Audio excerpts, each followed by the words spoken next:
السلام عليكم، اهلا بكل حبايبي اللي مشرفيني ومنوريني على قناة كروشيه ام انس. في فيديو النهاردة ان شاء الله هنتعلم طريقة عمل الشنطة الكروس الرائعة اللي احنا شايفينها دي. اخدت معايا 300 جرام بس من خيط المكرمية المصري، تقدر تنفذيها بالمكرمية القطن او المكرمية الفرنساوي على فتلتين او 3 فتلات، وممكن كمان تستعملي خيوط السلسلة كلها بغرزة الحشو ما عدا الكفر بالغرزة البف المائلة اللي احنا شايفينها مع بعض دي. هنتعلمها ان شاء الله كلها خطوة بخطوة داخل الفيديو. تابعيني للنهاية وان شاء الله تستفيدي. قبل ما ابدأ اتمنى اللي ما اشتركش في القناة يشرفني بالاشتراك والضغط على كلمة سبسكرايب وتفعيل الجرس على كلمة الكل. هنشوف شكلها مع بعض من الداخل. ده شكلها من الداخل، واسعة اهو زي ما احنا شايفين. انا ركبت لها البطانة دي وكمان عملت لها الجيب الداخلي اللي بسوستة اهو. ده شكل الجيب. اتمنى ان شاء الله تستفيدوا من شرح النهاردة وتطبقوا الشنطة وتقولوا لي رأيكم في الكومنتات. ويلا بينا نبدأ طريقة التنفيذ. اول حاجة انا هبدأ شغلي بعرض القاعدة. هستعمل ابرة رقم 5 مع خيط المكرمية المصري، والخيط ده متوسط السمك يعني مش سميك ومش رفيع. هبدأ بعرض الشنطة زي ما وضحت، ومحتاجة اني اشتغل 26 سلسلة. فهبدأ كده بعقدة البداية. عملت عقدة البداية. هبدأ اشتغل 26 سلسلة، 1 2 3 4 5 6، وهكملهم لحد ما يبقوا 26 سلسلة. اوكي كده اشتغلت 26 سلسلة. هبدأ في اول سطر وهرتفع بسلسلة واحدة بس ارتفاع غرزة الحشو. هبدأ اقلب السلسلة على منطقة الظهر علشان هشتغل في الحلقات البارزة اللي عندي دي. هفوت اول حلقة مكان السلسلة اللي انا ارتفعتها، هروح على الحلقة التانية اللي في الظهر دي وهشتغل فيها غرزة حشو، وانا عندي السلسلة اهي مظبوطة عندي زي ما هي، ما جتش جنبها. انا شغلي كله في الحلقات اللي في الظهر. هشتغل غرزة حشو تمام، وهروح على الحلقة التانية وهشتغل غرزة حشو. الحلقة اللي بعدها التالتة غرزة حشو. مش هفوت ولا غرزة خالص علشان العدد معايا ما يختلفش. وهكمل غرز حشو بنفس الطريقة على منطقة الظهر في اللبس الخلفية دي لحد ما اوصل لنهاية السطر. كده تمام، اشتغلت 26 غرزة حشو فوق ال 26 سلسلة. دلوقتي هبدأ ارتفع سلسلة للسطر الجديد وهلف الشغل، وتحت كل غرزتين من حلقتين السلسلة دول هشتغل غرزة حشو تحت حلقتين السلسلة بشكل طبيعي. هشتغل برضو 26 غرزة حشو، ولما بوصل لنهاية السطر برتفع سلسلة وببدأ سطر جديد وبشتغل برضو 26 سلسلة 26 غرزة حشو. وهستمر بنفس الطريقة رايح جاي. الخطوة دي ما فيهاش اي شرح او اي حاجة صعبة علشان ما اطولش عليكم وقت الفيديو. كل اللي هنعمله سطور من غرز الحشو رايح جاي، والقطعة اللي انا هشتغلها دي هتشمل الامام مع الخلف مع القاعدة. هكمل شغلي وهنرجع واوريكم انا ارتفعت بكام سطر او كام سنتي. تمام كده خلصت القطعة وارتفعت بعدد من السطور. انا طبعا مش هقولك عدد السطور لانه نوع الخيط اللي انت هتشتغلي بيه ممكن يكون مختلف عن نوع الخيط اللي انا بشتغل بيه. اللي انا عاوزة اوضحه هو عدد السنتيمترات فقط. انا ارتفعت ب43 سنتي طول. ده طبعا الامام زائد الخلف زائد القاعدة. اقسم القطعة اللي عندي دي ال 43 سنتي اللي طلعوا هيبقوا 18 سنتي للامام و18 سنتي للخلف، وهيبقى 7 سنتي فقط للقاعدة. فهبدأ بعد ما اخدت مقاساتي كده هبدأ اعلم بقى بالماركرات. انا اخدت 18 سنتي للامام، فهحط ماركر.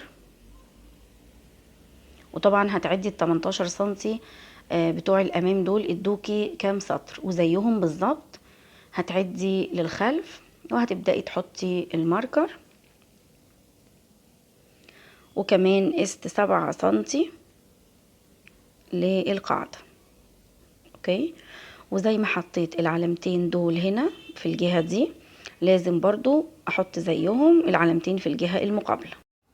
اوكي، وحطيت ماركرين اهو في الجهة المقابلة زي هنا بالظبط علشان المقاسات بتاعتي تبقى مظبوطة.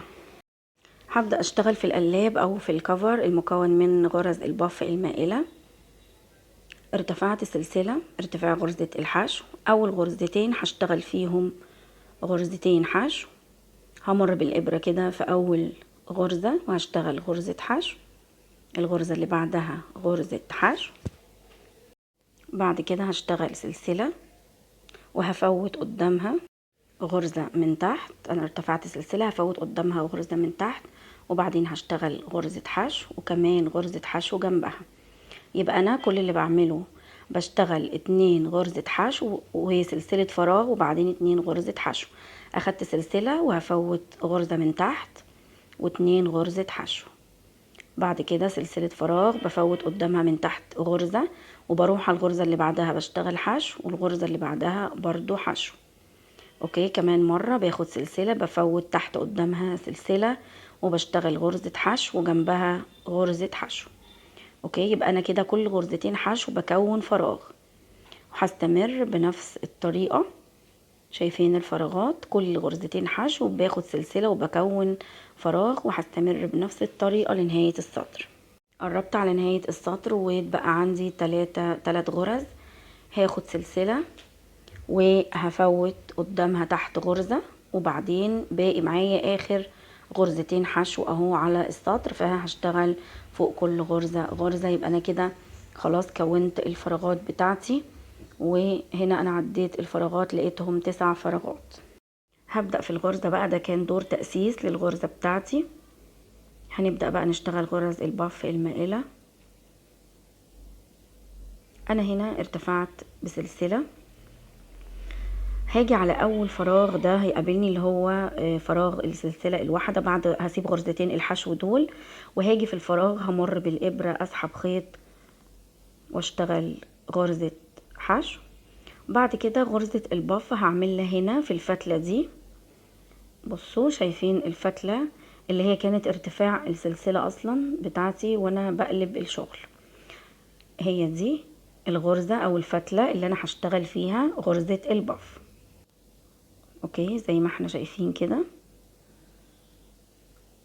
فهرجع بالابرة للغرزة دي او للفتلة دي اللي معايا اللي على الحرف دي، ناخد بالنا. هسحب خيط واطلع وهطول الخيط معايا كده.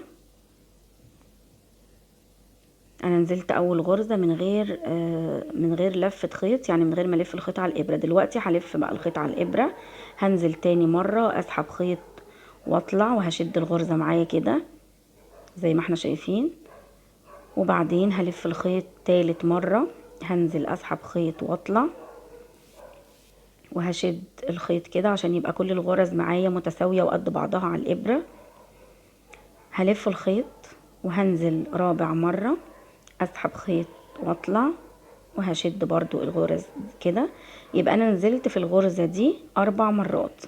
لو انت الخيط بتاعك اسمك من كده فهتنزلي 3 مرات بس، ولو ارفع من كده ممكن تنزلي 5 أو 6 مرات، يعني على حسب سمك الخيط. بعد كده الف الخيط على الابرة وهخرج من كل الحلقات ما عدا اخر حلقة، يعني هخرج من كل الحلقات اللي موجودة معايا على الابرة ما عدا اخر حلقة. انا كده معايا حلقتين على الابرة، هلف واخرج منهم مرة واحدة. طبعا احنا هنعيد شرح الغرزة دي تاني علشان يعني تستوعبوها وتتقنوها اكتر.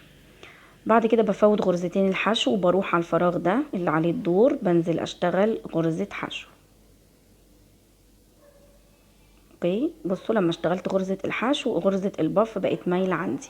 هرجع تاني لاول فراغ اشتغلت فيه غرزة حشو اللي هو كان اول فراغ ده، هرجع له تاني وهشتغل فيه غرزة بف. فهنزل في الفتحة او الثقب ده مباشرة كده في الفراغ ده بدون لفة خيط. اول مرة بنزل بالابرة بنزل اكني هشتغل غرزة حشو. هسحب الخيط واشده كده وبعدين هلف الخيط وهنزل تاني مرة اسحب خيط واطلع وبعدين الف الخيط وانزل تالت مرة اسحب خيط واطلع والف وانزل في نفس الفراغ رابع مرة اشد الخيط كده واطلع بيه واخلي الحلقات كلها متساوية لبعضها بالشكل ده. تمام. بعد كده بلف الخيط على الابرة وبخرج من كل الحلقات ما عدا اخر حلقة. انا كده معايا حلقتين على الابرة، بلف لفة وبخرج من الحلقتين بتوعي مرة واحدة. اوكي. وبعد كده بروح للفراغ اللي عليه الدور. انا هسيب الفراغ ده اللي اشتغلت فيه غرزة الحشو، هروح للفراغ اللي بعده هشتغل هنا غرزة حشو. تمام. اشتغلت غرزة الحشو اهو. هرجع بقى للفراغ اللي قبله، يعني انا بشتغل غرزة حشو وبرجع للفراغ اللي قبله بشتغل فيه غرزة بف. اشتغل غرزة حشو هنا وارجع للفراغ اللي قبله اشتغل فيه غرزة البف. فهنزل بالابرة كده في الفراغ اللي قبله. انا اشتغلت هنا اهو غرزة الحشو، ويبقى الفراغ اللي قبله انا مش هلف لفة على الابرة. اول نزول ليا في الفراغ بيكون من غير لفة خيط. اوكي كده 2. هلف وانزل في نفس المكان كده 3. هلف لفة كمان وانزل في نفس المكان اسحب خيط واطلع كده 4. وهلف واخرج من كل الحلقات اللي موجودة على الابرة ما عدا اخر حلقة. وبعد كده بلف وبخرج من الحلقتين وانا كده اشتغلت غرزة الباف. وعلشان نخليها مائلة لازم نروح على طول في الفراغ ده ونشتغل غرزة حشو. ولما نشتغل غرزة الحشو هنلاقي الغرزة بقت مائلة معانا كده، وهنرجع للفراغ اللي قبله واشتغل غرزة بف جديدة. هنزل اسحب خيط واطلع ادي مرة، هلف الخيط على الابرة وانزل تاني مرة، هلف وانزل اسحب خيط واطلع كده تالت مرة، هلف وانزل اسحب خيط واطلع كده رابع مرة.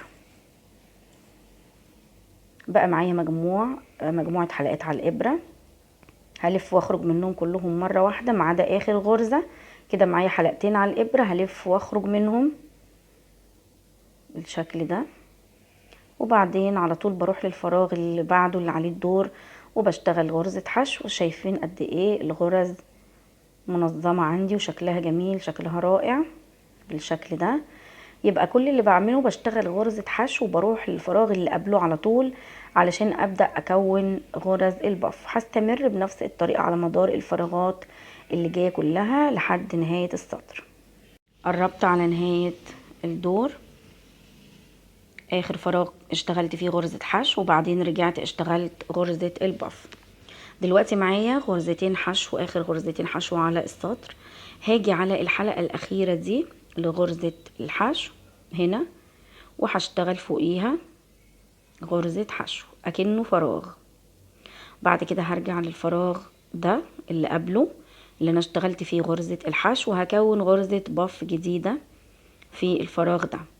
هنزل بالابرة الاول من غير لفة، هسحب خيط واطلع، هشد الحلقة كده معايا، هلف وهنزل في نفس الفراغ تاني مرة اسحب خيط واطلع واشد الحلقات كده، هلف وانزل تالت مرة في الفراغ اسحب خيط واطلع وبعدين هلف وانزل رابع مرة اسحب خيط واطلع وبعدين هلف واخرج من كل الحلقات اللي معايا على الابرة ما عدا اخر حلقة، الف واخرج من الحلقتين. يبقى انا كده معايا غرز الباف وموجود معايا 9 غرز باف مائلة على الغرز على السطر. ممكن تكبري الابرة نص ملي كمان لو انتي حاسه ان الشغل هيبقى مشدود معاكي شويه، وهو فعلا غرزه الباف المائله دي بتكون مشدوده معاكي شويه. ممكن تكبري الابره نص درجه لو انتي ايدك مشدوده في الشغل. هبدأ في راوند جديد. انا ارتفعت سلسلة، هبدأ في غرز باف جديدة. هاجي هنا بين غرزتين الباف الاولى والتانية وهشتغل غرزة حشو، وهاجي على الفتلة دي. شايفين هي واضحة جدا اهو على حافة السطر، على الحرف اهو هي بتكون واضحة جدا معايا. هشتغل جواها غرزة باف. هنزل من غير لفة الاول، هسحب خيط واطلع واشد، هلف الخيط وانزل تاني مرة، اسحب خيط واشده والف تالت مرة، انزل اسحب خيط واطلع، وهلف وانزل رابع مرة، اسحب الخيط واشد كده واطلع عشان الحلقات كلها معايا تبقى مساوية لبعضها. وبعدين هلف واخرج برضو من كل الحلقات ما عدا اخر حلقة معايا. اوكي، معايا حلقتين على الابرة، هلف واخرج من الحلقتين مرة واحدة. يبقى انا اشتغلت غرزة حشو الاول بين البف الاولى والتانية. هاجي هنا هشتغل بين غرزة البف التانية والتالتة، هشتغل في الفراغ هنا اللي بينهم. اوكي، هشتغل غرزة حشو. بعد كده هرجع للفراغ ده اللي بين الاولى والتانية اللي انا اشتغلت فيه الحشو. دايما برجع اشتغل غرزة الباف في غرزة الحشو اللي انا اشتغلتها قبل دي، اللي هي بين غرزة الباف الاولى والتانية. هنزل من غير لفة، هسحب خيط واطلع، دي كده اول مرة. هلف وانزل تاني مرة، اسحب خيط واطلع، هلف وانزل تالت مرة، اشد الخيط واطلع والف وانزل رابع مرة، اسحب الخيط واطلع. خلي حلقاتي كلها منتظمة كده وقد بعضها على الابرة. اوكي، شايفين غرز البف دي جاية كده، لكن غرز البف دي جاية عكسها، مايلة عكسها. هلف وهخرج من كل الحلقات مرة واحدة ما عدا اخر حلقة، وبعدين هخرج من الحلقتين مرة واحدة. هنشتغلها تاني مع بعض. بين كل اتنين باف بشتغل غرزة حشو. بين الغرزة دي اللي هي التالتة والرابعة هشتغل هنا في الفراغ ده. شايفين الفراغ اهو، بتفرقي الغرز كده عن بعض بيبان لك الفراغ. هشتغل غرزة حشو وبعدين ارجع للفراغ اللي قبله، اللي بين الغرزتين الباف اللي قبلهم اللي انا كنت شغالة فيه غرزة حشو. هنزل اسحب خيط واطلع. بصوا لازم الابرة تطلع ما بين غرزتين الباف، ناخد بالنا عشان ممكن تطلعي في منتصف غرزة الباف نفسها، فطبعا شغلك مش هيكون كده مظبوط. هلف وانزل اسحب خيط واطلع كده تاني مرة، هلف وانزل اطلع اسحب خيط كده 3 والف وانزل، وكده رابع مرة.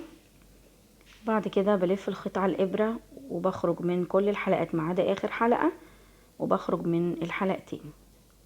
هنتقل على غرزتين الباف اللي عليهم الدور. كده بالنسبة لنا خلاص الشغل بقى مظبوط ومنتظم اهو. كل سطر هتدينا غرزة الباف بتبقى مائلة عكس السطر اللي قبله. غرزة الباف دي في السطر الاول كانت مائلة اهو من جهة الشمال لليمين، لكن في السطر التاني مايلة من جهة اليمين للشمال. تمام كده خلصت الشغل على مدار السطر كله، وبقى عندي شكل غرز الباف بالشكل ده. انا وصلت لنهاية السطر وهبدأ اشتغل غرزة الحشو بتاعتي هنا في الفتلة دي، الفتلة الخارجية اللي هي على الحافة او على الحرف دي. تمام، بشتغل غرزة حشو وبعدين برجع تاني للفراغ اللي هو بين البفين دول الاخرانيين اللي انا كنت اشتغلت فيه غرزة حشو قبل كده. هنزل اسحب خيط واطلع كده مرة، هلف وانزل اسحب خيط تاني مرة، هلف وانزل تالت مرة، هلف وانزل رابع مرة، اسحب خيط واطلع واشد الخيط كده، وبعدين بلف الخيط على الابرة وبخرج من كل الحلقات اللي عندي ما عدا اخر حلقة، بلف وبخرج من الحلقتين. اوكي، برضو لازم تتأكدي وتعدي غرز البفات بتاعتك ان هما 9 غرز او زي ما طلعوا عندك، بس لازم في كل سطر يكونوا نفس عدد غرز البف. هبدأ في السطر الثالث وهو تكرار للسطر الثاني، بس هنشتغل مع بعض برضو اول تكرارين، وبعدين هكمل بقى الباقي لوحدي. بين غرزة البف الاولى والتانية هشتغل حشو. الغرزة السطر اللي جاي هيكون غرز البف مائلة الجهة التانية. بين اول غرزتين هنا في الفراغ ده، اوكي شايفين الفراغ بين الاولى والتانية، هنا هنزل اشتغل غرزة حشو، وهاجي على الفتلة دي او الغرزة اللي بتبقى على حافة السطر في بداية السطر، خلاص اكيد احنا عرفناها، هتبقى واضحة جدا عندك، هتلاقيها واضحة. هنزل اشتغل فيها غرزة بف. اول مرة مش بلف الخيط على الابرة، تاني مرة وتالت مرة ورابع مرة بلف الخيط على الابرة. هنزل 4 مرات في نفس الفراغ او في نفس الغرزة، بسحب خيط واطلع، واحاول اشد واطول الحلقات معايا كده على الابرة عشان يبقوا مساويين لبعض، وبعدين بلف وبخرج من كل الحلقات مرة واحدة ما عدا اخر غرزة او اخر حلقة، وبعدين بلف وبخرج من الغرزتين مرة واحدة. اوكي، ويعني سامحوني لو انا مفتحة الاضاءة قوي شوية زيادة عن اللزوم علشان الشرح بس يكون واضح، لان انا بشتغل باللون الاسود وبيبقى صعب في التصوير، فعشان كده انا مفتحة الاضاءة عشان يكون واضح لكم اكتر. هنزل في الغرزة اللي بعدها او في الفراغ اللي بعده بين غرزتين البف، وهشتغل غرزة حشو، وبعد كده برجع تاني للغرزة اللي قبلها. اوكي، هرجع للمكان اول فراغ اللي انا اشتغلت فيه غرزة حشو، وهشتغل غرزة بف. هنزل 4 مرات في نفس المكان زي ما اتفقنا، وبسحب خيط وبطلع وبشد الغرزة كده، وهنزل رابع مرة اسحب خيط واطلع. اوكي، هلف الخيط واخرج من كل الحلقات ما عدا اخر غرزة او اخر حلقة، هلف وهخرج من الحلقتين اللي معايا مرة واحدة بالشكل ده، وبعدين على طول بين غرزتين البف اللي عليهم الدور هروح واشتغل غرزة حشو هنا في الفراغ ده، انزل اشتغل غرزة حشو، وبعد كده برجع لغرزة الحشو اللي قبلها وبشتغل عندها غرزة بف. الغرزة سهلة جدا، بس هي محتاجة تركيز شوية، وطبعا لما ايدك تاخد عليها بمرور الغرز، يعني لو اشتغلت تكرارين او 3 خلاص بالنسبة لك هتحفظي الطريقة. هرجع تاني لغرزة الحشو دي اللي انا اشتغلتها بين الغرزتين البف دول، وهشتغل غرزة بف جديدة. هنزل اسحب خيط واطلع كده مرة، هلف وانزل اسحب خيط واطلع تاني مرة، هلف وانزل اسحب خيط واطلع تالت مرة، هلف وانزل اسحب خيط واطلع كده رابع مرة، وبعدين بلف واخرج من كل الحلقات ما عدا اخر حلقة. وهتستمر بنفس الطريقة غرز البف المائلة رايح جاي، لما بتوصلي عند نهاية السطر بترتفعي سلسلة وبتقلبي الشغل بتاعك. الطريقة سهلة جدا، بين كل غرزتين بف هتشتغلي حشو، وبعدين هترجعي للغرزة اللي قبلها وتكوني غرزة البف. هكمل بنفس الطريقة وهستمر في السطور، ولما ارجع ان شاء الله هعرفك انا ارتفعت بكام سطر او كام تكرار من غرز سوري من غرز البف. تمام كده حبايبي، ارتفعت 7 تكرارات من غرز البف. انا شايفة انه المقاس ده مناسب بالنسبة لي، ولو لاحظنا هنلاقي انه غرز البف يعني بتشد الشغل شوية او بتخليه مشدود. يعني الكفر عندي اقل في الحجم شوية من جسم الشنطة. فعلشان اخلي الحجم مساوي لجسم الشنطة هشتغل بغرز النص عمود حوالين الكفر. اوكي، فعلشان كده هنشتغل حوالين الكفر بغرز النص عمود علشان تبقى طويلة شوية وتديني مقاس مناسب لجسم الشنطة.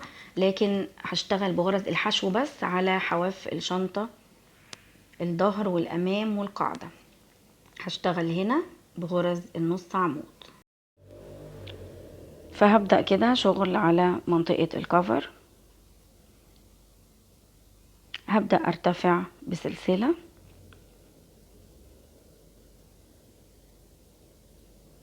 وبعدين هلف الخيط على الابرة في نفس المكان. هنزل اشتغل غرزة نص عمود، معايا 3 حلقات على الابرة بخرج منهم كلهم مرة واحدة. تمام، وبعدين هروح على الغرزة اللي بعدها. احاول اوجد لنفسي اماكن كده ما بين الغرز على مسافات متساوية عشان اشتغل بغرز النص عمود. مش بشتغل جوه حلقات البف نفسها، لا، انا بحاول اشتغل من منطقة الخلف شوية كده عشان الغرز بتاعتي برضو ما تبقاش باينة وتأثر لي على غرز البف. هنزل بالإبرة كده، اسحب خيط واطلع والف واخرج من الثلاث حلقات واشتغل غرزة نص عمود. هكرر تاني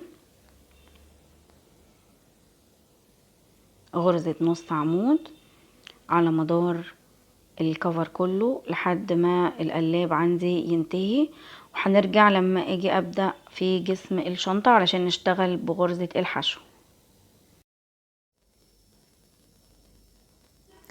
وصلت لنهاية الكفر وبداية جسم الشنطة، فهشتغل بقى بغرز الحشو عشان الغرزة ما تبقاش طويلة معايا. هشتغل بغرز الحشو، فانا كده عندي اصبح الكفر مساوي لباقي جسم الشنطة. كل نهاية سطر هشتغل غرزة حشو، والغرزة اللي بعدها في نهاية كل سطر اشتغل غرزة حشو بدون لفة، غرزة حشو عادية جدا. تمام، في نهاية كل سطر بشتغل في اخر غرزة حشو اهو زي ما احنا شايفين. يعني المقاسات عندي ابتدت تتظبط شوية. هستمر بنفس الطريقة على مدار القطعة كلها، ولما بوصل هنا الكورنر ده اللي هو اخر غرزة هنا بشتغل جواه 2 غرزة حشو علشان يديني كورنر مظبوط. وبرضو هنا على حواف الشنطة هشتغل غرزة حشو، ولما اجي عند الكورنر برضو بشتغل غرزتين حشو في نفس المكان، وبعدين على الطرف المقابل هشتغل غرزة حشو ونرجع هنا علشان نبدأ نشتغل في غرز النص عمود على القلاب. وصلت الجهة التانية من القلاب، انا اشتغلت غرز حشو على مدار القطعة كلها. وطبعا لما كنت بوصل للماركرات كنت بشيل الماركر واحطه تاني مكانه. لما جيت هنا عند الاركان او الكورنرات اشتغلت 2 غرزة حشو في نفس المكان، واي ماركر كان بيقابلني كنت بشيله اشتغل مكانه وبرجعه تاني. لازم تحافظي على علامات القاعدة عندك. هبدأ في شغل نص عمود تاني على الجهة المقابلة للكورنر، سوري، للكفر. فهبدأ ألف الخيط على الإبرة. هروح لأول غرزة هتقابلني من الكفر وهشتغل غرزة نص عمود. الغرزة اللي بعدها برضو نص عمود. أنا مش بشتغل على غرز منتظمة، أنا بحاول أوجد لنفسي أماكن أمر من خلالها كده بالإبرة. اوكي، وهشتغل بغرزة النص عمود وهكمل شغل لنهاية الضلع اللي انا شغالة عليه ده. تمام كده وصلت لنهاية السطر بغرز النص عمود. بعد كده هنا على مدار السطر ده هرجع اشتغل تاني بشكل طبيعي بقى بغرز الحشو. هنزل هنا في نفس المكان تاني واشتغل غرزة حشو، وهنا هشتغل على غرز منتظمة. انا باين عندي الغرز اهو. هعدل القطعة بس بتاعتي كده، وبعدين كل غرزة هشتغل جواها غرزة حشو. الحلقتين بتوع الغرزة اهم واضحين عندي، شايفين الكورنر ازاي مظبوط. هنزل بالإبرة تحت الحلقتين وهشتغل غرزة حشو، وانزل بالإبرة في الغرزة اللي بعدها واشتغل غرزة حشو. الحلقات عندي اهو باينة زي ما احنا شايفين، وهكمل بغرز حشو لحد ما اوصل لنهاية السطر. خلصت السطر وفصلت الخيط وبقى عندي شكل الشنطة بالشكل ده. هنبدأ بقى نشكلها. الأول أنا محتاجة أدعم القاعدة عندي عشان تبقى متماسكة. أنا لسه الماركرات عندي ما شلتهاش، موجودة اهي زي ما هي، أنا محتاجاها مش محتاجة أشيلها دلوقتي، وعندي برضو في الجهة المقابلة. فهبدأ أجيب قطعة من الشبك علشان أقوي بيها أو أدعم بيها القاعدة وتبقى الشنطة متماسكة. أنا قصيت قطعة من الشبك بتساوي عندي القاعدة،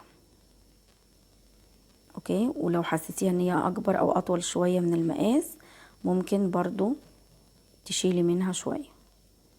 هي عندي طويلة اهو، هاخد المقاس بالظبط ما عدا اخر غرزة طبعا عشان لما اركب البطانة، وهبدأ اقص الزيادة تمام بالشكل ده. هجيب الابرة الرفيعة بتاعة الخياطة وهثبت الشبك ده في الشنطة بغرز على مسافات كبيرة او مسافات واسعة. الغرزة تبقى واسعة من جهة الشبك نفسه مش من جهة الخيط عشان ما تبقاش باينة. هدخل ما بين المربعات كده واحاول اثبت بالغرز، اوكي. ما بين المربعات كده هثبت قطعة الشبك في الشنطة عشان تبقى متماسكة وتبقى ثابتة وما تطلعش من مكانها. هخيط كده حوالين قطعة الشبك كلها داير ما يدور بالإبرة والفتلة. اوكي يا حبايبي تمام كده. خلصت تثبيت بغرز عشوائية كده وبمسافات بعيدة عن بعض، مفيش مشكلة، كل ده هيتدارى مع البطانة. خلاص كده انا عندي الكفر جاهز، القلاب وعندي الامام والخلف بتاع الشنطة وعندي القاعدة. انا هنا جهزت قطعة من البطانة بتساوي طول وعرض الشنطة وزائد زيادة 2 سنتي في كل اتجاه. وعملت جيب داخلي بسوستة، والطريقة طريقة عمل الجيب الداخلي اللي هو فيه سوستة موجودة على القناة، سايبالكم اللينك رابط الفيديو تحت في الديسكريبشن بوكس. زودت زي ما وضحت 2 سنتي من كل اتجاه للبطانة علشان لما اجي اتني واخيط البطانة تبقى مظبوطة عندي. والجيب ده زي ما قلت لكم سايبالكم الطريقة بتاعته تحت. قطعة البطانة هي هتساوي الامام والخلف والقاعدة بتاعة الشنطة ما عدا القلاب مش هركب فيه بطانة.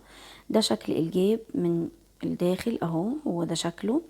انا شرحاه باستفاضة في فيديو منفصل زي ما قلت لكم، سايبه لكم تحت في صندوق الوصف. هبدأ اثبت القاعدة كده. هجيب المشابك بتاعتي دي اللي بثبت بيها. انا طبعا مش عاملة حسابي القلاب، انا مش هركب بطانة في القلاب، هسيبه كده لانه مش عاوزة اغطي شكل غرز البف دي شكلها لذيذ وجميل فمش هغطيها. انا هبطن بس جسم الشنطة نفسه. هبدأ اتني 2 سنتي من كل اتجاه، وهتستعملي بقى دبابيس في القطعة دي عشان مش هينفع احط المشابك هنا.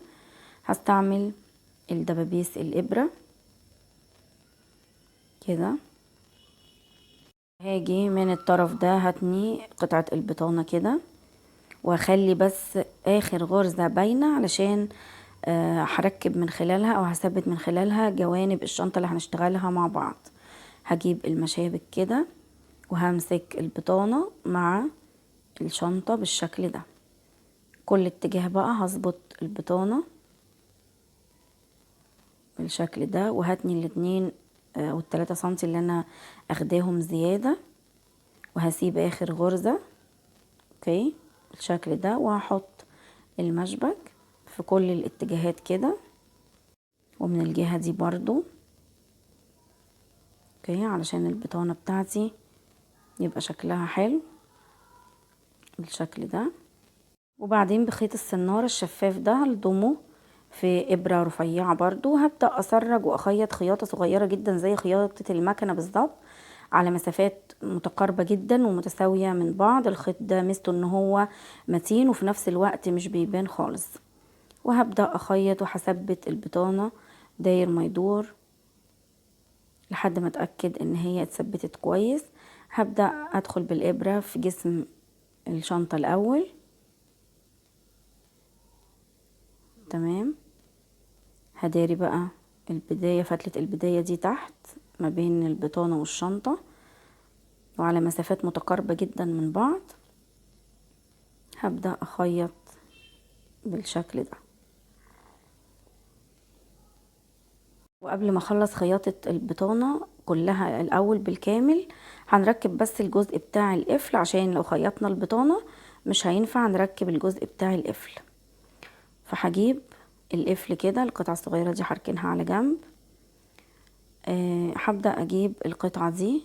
القطعة دي فيها مسامير خاصة بيها كده، هفتحها شوية علشان امرر من خلالها الخيط او من خلالها القلاب.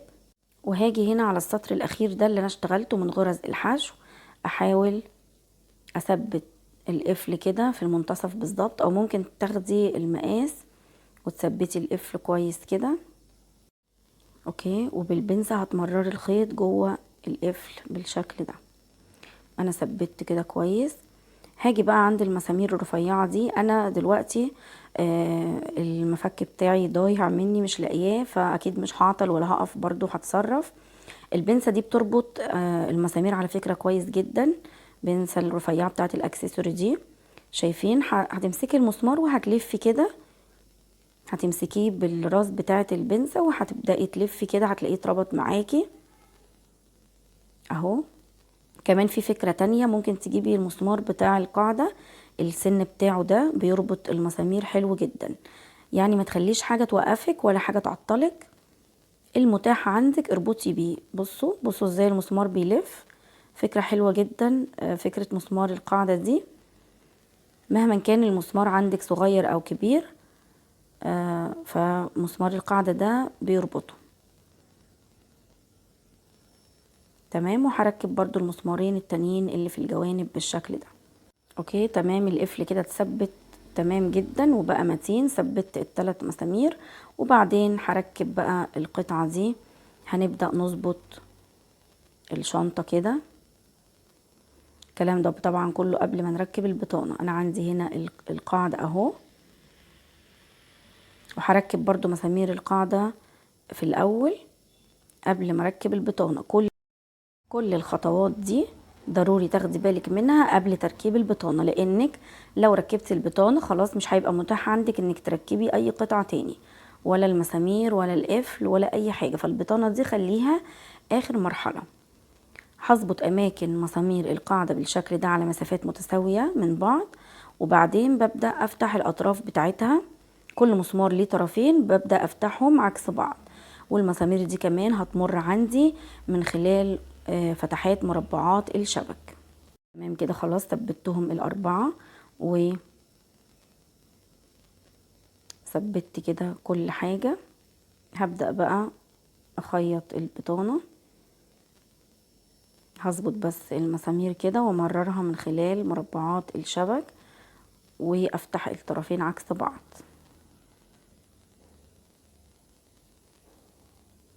هظبط برضو اطراف الشنطة كده وهقفلها.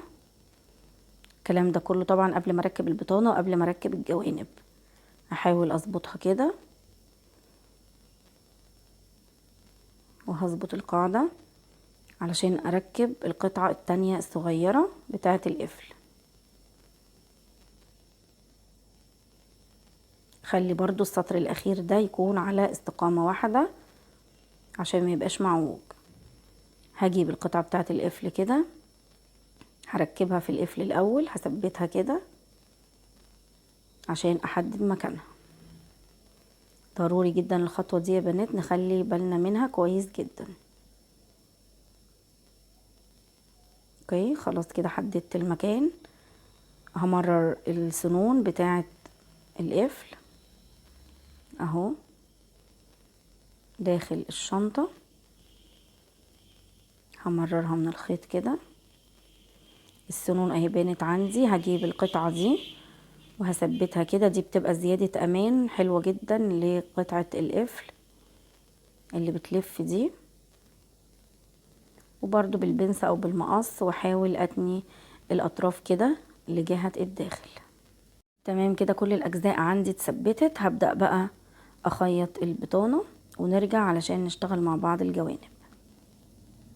بعد ما خلصت تثبيت البطانة دلوقتي هنشتغل قطعة الجوانب. والقطعة عندي مثلثة اهو زي ما احنا شايفين، من الماركر ده للماركر ده دي قاعدة المثلث، وطالعة على ضيق كده. كل ما نطلع كل ما هتضيق لحد ما تدينا هنا على ضيق خالص اللي هو راس المثلث. برضو القاعدة التانية بنفس الشكل. عندي الماركرين هنا اللي هو قاعدة المثلث في الجوانب، وكل ما هنرتفع بالسطور هنعمل تناقص علشان تدينا شكل المثلث. فهبدأ كده اجيب الخيط. عندي في قاعدة المثلث 8 غرز، ما بين الماركر ده والماركر ده عندي 8 غرز. فانا هشتغل الاول على 6 غرز، لان انا هبدأ اعمل برواز بعد ما اخلص قطعة المثلث، فهيدونا برضو ال8 غرز. انا كده اشتغلت 6 سلاسل، وهشتغل على ال6 سلاسل دول هرتفع عليهم 6 سطور من غرز الحشو. تمام. فهلف الخيط على الابرة، هقلب السلسلة بتاعتي كده. انا شغلي هيبقى هنا على الحلقات الخلفية زي ما بدأت في الشنطة، وهشتغل 6 غرز حشو. فكده الغرزة رقم 1 2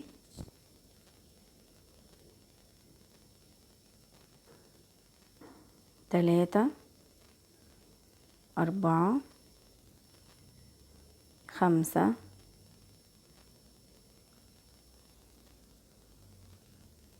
والغرزة السادسة. بعد ما اشتغلت ال6 غرز دول هيدوني قاعدة المثلث، هرتفع سلسلة، هلف الشغل، وهبدأ اشتغل فوقيهم برضو 6 غرز حشو، وهشتغل بنفس الطريقة 6 سطور. اوكي اشتغلت كده 6 سطور من غرز الحشو. دلوقتي هبدأ في مرحلة التناقص علشان يديني شكل المثلث. هرتفع بسلسلة، هدور الشغل. اول غرزتين هشتغلهم تناقص، هدخل اسحب خيط واطلع، اسيب الحلقتين معايا، هدخل الغرزة اللي بعدها اسحب خيط واطلع، معايا 3 حلقات، هلف واخرج من ال3 حلقات مرة واحدة. يبقى انا اول غرزتين اشتغلتهم تناقص. الغرزتين اللي بعد كده هشتغلهم عاديين، فوق كل غرزة غرزة حشو. اوكي بعد كده معايا اخر غرزتين على السطر هشتغلهم تناقص. اول غرزة هسحب الخيط واسيبه، وبعدين تاني غرزة بقى معايا 3 حلقات بلف واخرج منهم مرة واحدة. يبقى انا كده بعد ما كان عندي 6 غرز حشو بقى عندي 4. وهشتغل برضو الكلام ده 6 سطور، يعني مش هتناقص تاني، هشتغل بقى على ال4 غرز حشو دول 4 غرز حشو فوق كل سطر، وهشتغل 6 سطور. تمام كده اشتغلت 6 سطور برضو على 4 غرز. هبدأ في تناقص جديد عشان اخليهم غرزتين 2 بس عشان يدوني رأس المثلث. هرتفع سلسلة، هلف الشغل، اول وتاني غرزة هشتغلهم تناقص.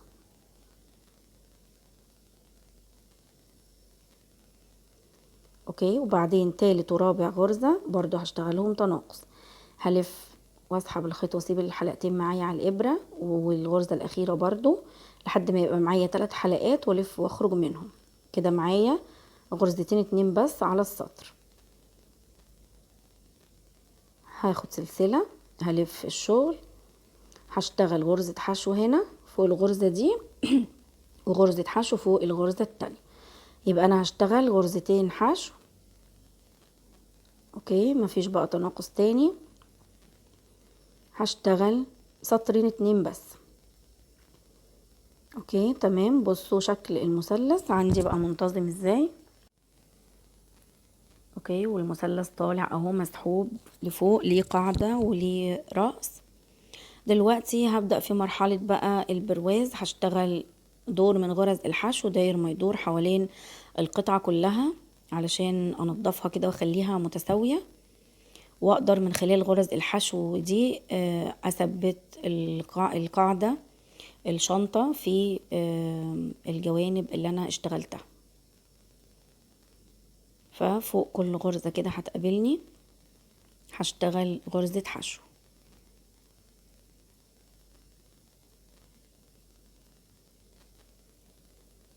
هستمر بغرز الحشو داير ما يدور حوالين القطعة كلها، ولما باجي للكورنر زي ما اتفقنا بشتغل جواه 2 غرزة حشو علشان يديني كورنر مفرود ومظبوط. بروزت القطعة اهو خلاص بغرز الحشو زي ما احنا شايفين. هجيب قطعة بقى قماش البطانة اللي انا بطنت بيه الشنطة، وكمان محتاجة اني ابطن القاعدة دي. انا قصيت قطعة البطانة اكبر زي ما اتفقنا بحوالي 2 سنتي من كل اتجاه علشان اتنيها وتبقى مدعمة في نفس الوقت للقطعة اللي معايا. هبدأ اتنيها كده بقى واثبتها بدبابيس او مشابك. هسيب اخر غرزة باينة، مش هغطيها كلها لانه اخر غرزة دي هشبك منها او هثبت من خلالها قطعة الجوانب في جسم الشنطة.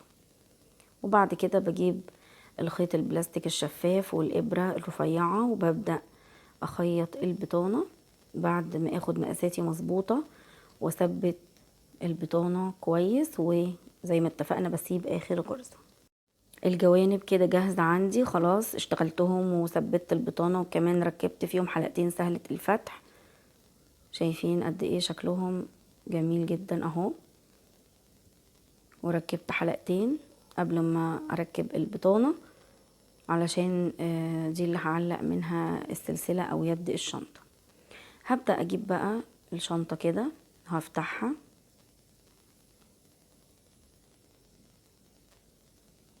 هجيب القطعة واثبتها كده. انا لسه ما شلتش الماركرات، ما تشيليهمش خالص غير بعد الشنطة ما تخلص بالكامل. هجيب القاعدة على القاعدة كده بالماركر وهثبتها الجوانب برضو في الماركر وبالجهة المقابلة. اوكي بالشكل ده. وبرضو الماركر التاني هفتحه واحاول اثبت من خلاله اخر غرزة على القاعدة من منطقة الجوانب. اظبط المقاسات والمسافات بتاعتي كده. اوكي شايفين بالشكل ده عشان وانا بثبت يبقى كل غرزة وقدامها غرزة، ما يبقاش فيه قطعة اكبر من قطعة. بعد كده هجيب ابرة التنظيف وهلضمها بنفس الخيط اللي انا شغالة بيه. همر كده الاول ما بين الغرز او من بعيد كده شوية، مش من الغرزة اللي انا هبدأ اشبك منها. تمام. انا عاملة عقدة في نهاية في طرف الخيط كده.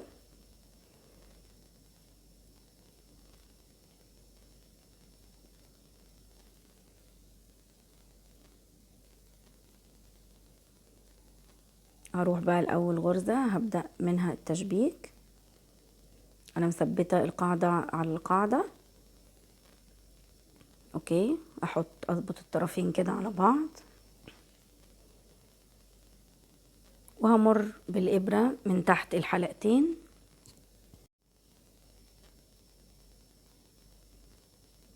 اوكي من الداخل للخارج كده. مرة هخيط في الاتجاه ده ومرة في الاتجاه ده. شايفين ازاي إبرة التنظيف بتاعتي عملاقة ما شاء الله، كبيرة جدا.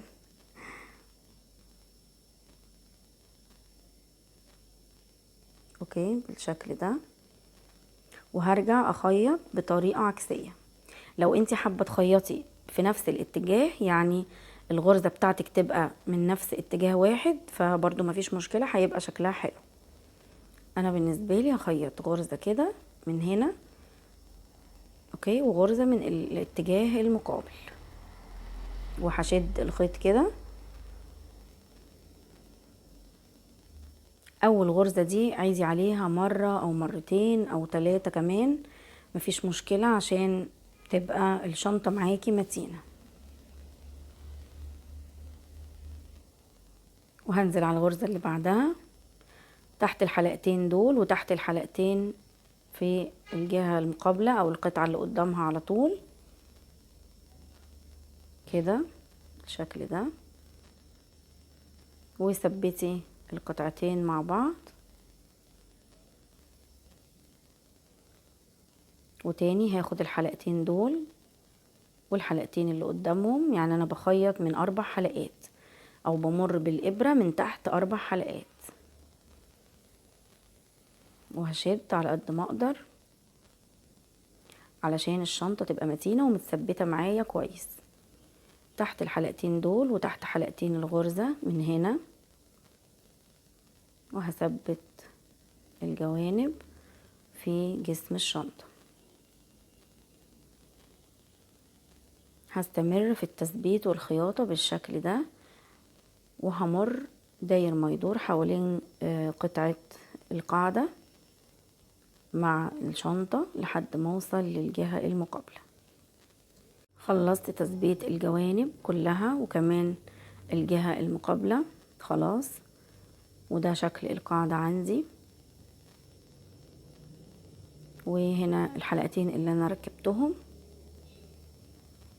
دلوقتي عندي متر السلسلة، ده متر سلسلة انا قسمته على جزئين، يعني قطعته الجزئين متساويين، قطعت نص متر والقطعة التانية نص متر، لاني حابة اشتغل ما بينهم قطعة من الخيط او قطعة من الكروشيه، علشان اثناء ما انا شايلة الشنطة ما توجعش كتفي، لانه السلسلة دي طبعا بتوجع الكتف جدا، خاصة لو حطيتي حاجات تقيلة في الشنطة.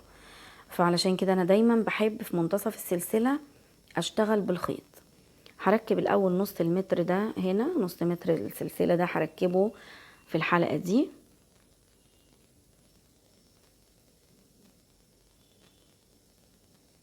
اوكي، والنص التاني هركبه برضو في الحلقة المقابلة،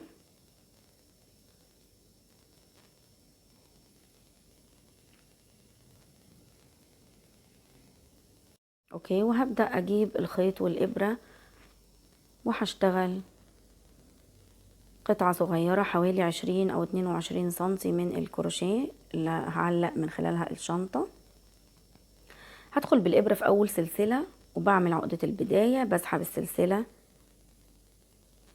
دي من اول حلقة كده بقفل عليها بسلسلة، همر تاني من اول حلقة واشتغل غرزة حشو، وهشتغل بطريقة حبل اللاسيه الروماني،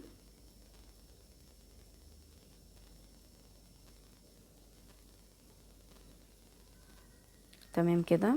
بعد ما اشتغلت غرزة حشو هلاقي عندي انه هنا اتكون حلقة اهو، هي دي الحلقة دي، همر كده من خلالها، هدخل بالابرة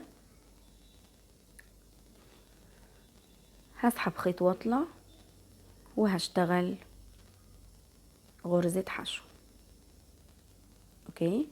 اتأكد بس انه البداية بتاعتي اتثبتت كويس في السلسلة. هقلب القطعة كده هلاقي انه الفتلة بقوا فتلتين او بقوا غرزتين كده، حلقتين، هشتغل برضو من خلالهم غرزة حشو، تمام. بعد كده هلف الشغل تاني وهلاقي هنا اتكون عندي حلقتين برضو اهو على حافة الشغل، همر بالابرة من تحتهم، من تحت الحلقتين دول اسحب خيط واطلع واشتغل غرزة حشو، وبعدين تاني الف الشغل هلاقي اتكون عندي حلقتين برضو اهو، هسحب خيط واطلع واشتغل غرزة حشو. هتبدأي تلفي بقى القطعة كده كل شوية، بس طبعا لما بتيجي تلفي القطعة هتلاقي انه السلسلة معاكي اتلفت، فهتبدأي تسيبي الابرة، هتشيلي الابرة من الخيط كده وتظبطي الشغل بتاعك عشان ما يبقاش ملولو زيادة عن اللزوم منك، ويضايقك. فكل حوالي 4 أو 5 غرز هتشيلي الإبرة وتعدلي السلسلة بتاعتك عشان ما تبرمش منك. وبعدين هتنزلي تاني بالإبرة تحت الحلقتين دول، هسحب خيط واطلع. اوكي، وهشتغل غرزة حشو. شايفين شكلها حلو جدا، بمرور السطور برضو هيبان شكلها اكتر. هكمل شغلي لحد ما توصل معايا ل20 سنتي. تمام كده حبايبي، اشتغلت اهو 20 او 22 سنتي من حبل اللاسيه الروماني. تمام، هظبط برضو السلسلة كده قبل ما اوصلها بالطرف التاني اهو، اتأكد ان السلسلة عندي مفرودة جدا اهو. تمام، هاجي بقى هظبط برضو طرف السلسلة اللي قدامي المقابل ده، وهجيب اخر حلقة من السلسلة همر من خلالها بالإبرة، اسحب خيط واطلع واشتغل غرزة حشو، وارجع ادخل هنا تحت الحلقتين اللي انا كنت بشتغل تحتهم، تحت الحلقتين اللي هم دول همر بالإبرة كده من تحتهم،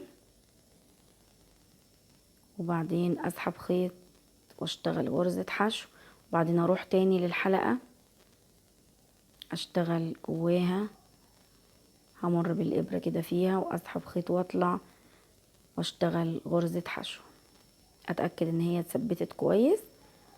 وبعد كده بلسع بقى الخيط بالولاعة وبشيل اي زيادة موجودة عندي وبلسعها.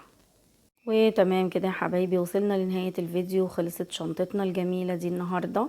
بتمنى يا رب تكونوا استفدتوا من شرح النهاردة ويكون شرحي واضح وبسيط، وبتمنى تعملوا لايك للشنطة لو عجبتكم وتكتبوا لي في الكومنتات. استنوني ان شاء الله في فيديوهاتي القادمة. وده شكل الشنطة النهائي. بشكركم جدا لحسن استماعكم ومشاهدتكم، والسلام عليكم ورحمة الله.